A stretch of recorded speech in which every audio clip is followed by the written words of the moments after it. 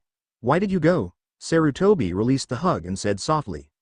"You know why, Gramps," Naruto said with a stern voice and glared at Sarutobi. Sarutobi sighed. "I'm tired of people blaming me for things that I never committed. I'm tired for being weak and not able to defend myself and others," Naruto continued. "Can we have our privacy, please?" Sarutobi asked his cat guest. Yoruichi nodded. The cats went out of the room. "You must understand, Naruto. No. Enough with the sugarcoating. Enough with the lies for the sake of protecting me," Naruto cut in. "I'm not dumb as you adults think I am. I know about the Kyuubi. I want the truth. You owe me that much."